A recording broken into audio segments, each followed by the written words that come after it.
All right, people, I know it's been a while, but we're going to try to loosen up and remove our dash today so that we can move on and get our project back on the road. Some may be asking, well, where have you been? What have you been doing? Well, I'll give you another update and another video, but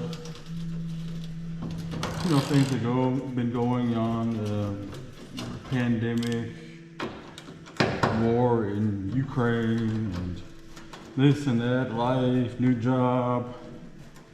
My little buddy Oscar died. It's just all kind of, you know, things going on in life. Problems getting parts, nothing's available right now. AMD's on back order for forever, I guess. So I'm still waiting to get another quarter panel. That's on back order. Waiting to get a tail panel. That's on back order. I think that's it for the sheet metal. Upholstery, I've checked out. And it's available, of course, but as you guessed, it's on back order. So, until then, we have enough to do on this car to keep us busy. So, in order to take the dashboard out, you have 1, 2, 3, 4, 5 bolts or screws here up at the top. And so far, they've come out okay. So that's all right.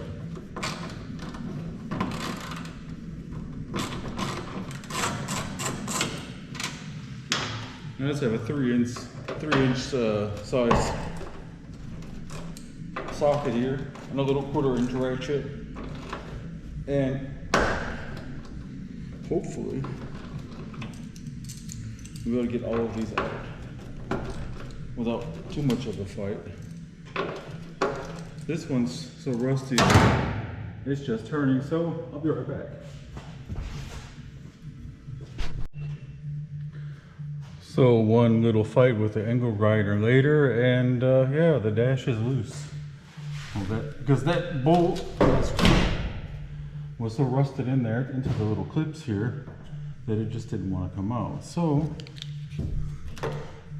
could just cut it off. Instead of trying to drill it out and fight with it and whatever, just cut it off. It's probably the best way to do it.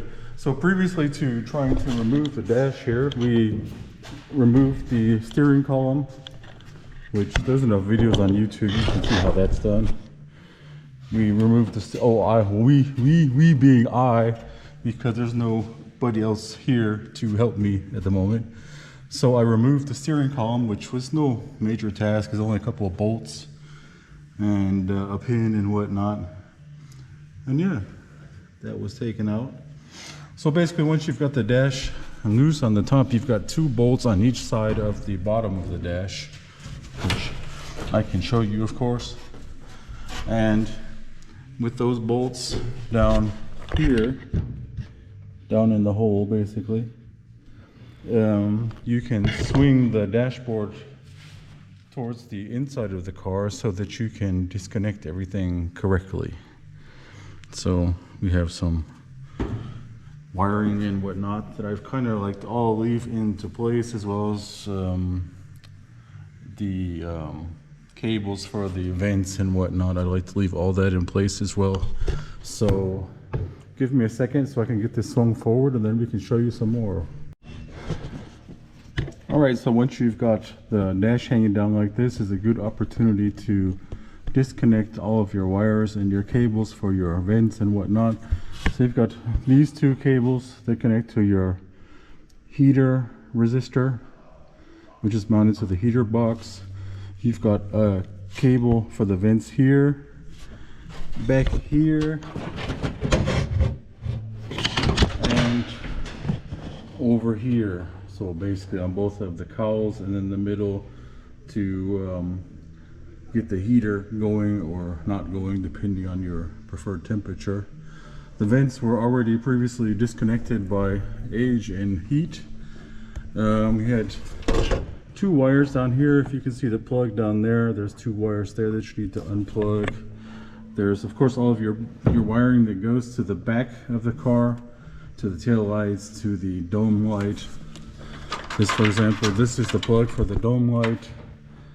And then you've got your main wiring harness that goes to the engine compartment, and that will be coming up next. I think we have everything else disconnected that needs to be disconnected, so we'll do that next.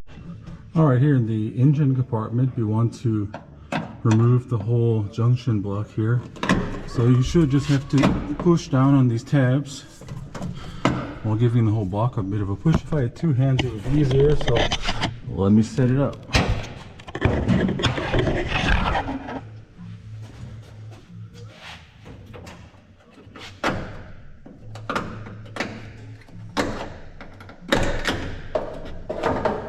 So once you've got it free, you can just kind of push it through, and then we can see if we can pull it through from the other side.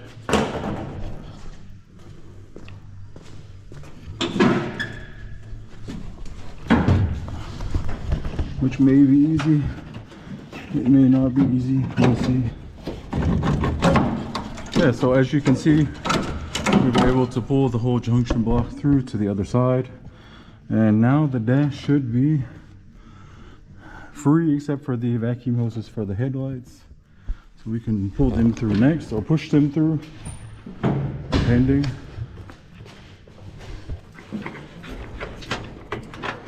So we've got the hose retention clip there. These are wasted anyway, so we'll probably have to run new hoses through there. We've got this grommet that we need to work on. What I'll do is just try to push that through as well,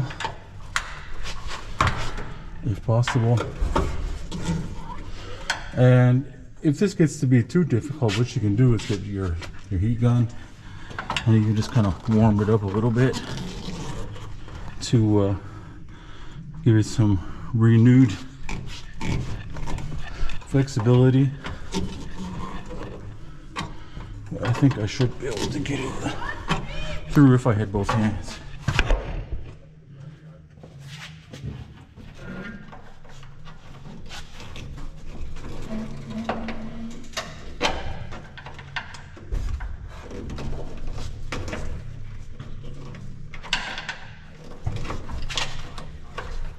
So there we go. We got to push through, and you should be able to be pulled through from the inside.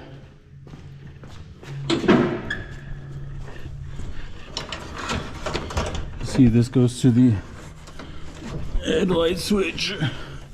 That's a bit stuck, but given that we need to replace these hoses anyway, let's go ahead and whack them off, and we'll reconnect them using the vacuum diagram from the shop manual.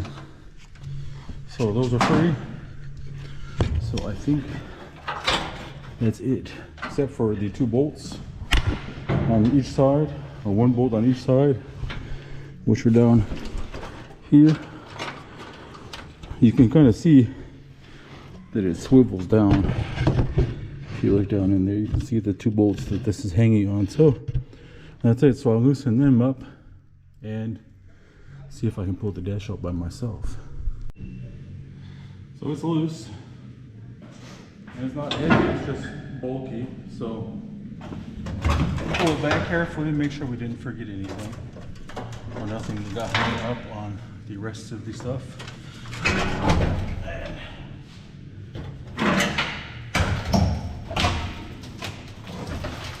Once she's loose, she'll of course slew all of our crap that's in the dash, so you'll have to vacuum or whatnot afterwards.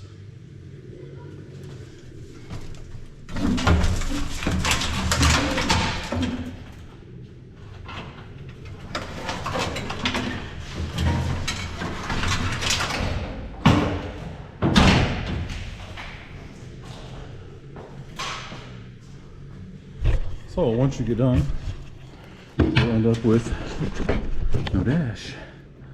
And you've got your heater core and your vents, your cowl vents, and all the accessories down in there, but we can do that in the next video. So until next time, see you later. Bye bye.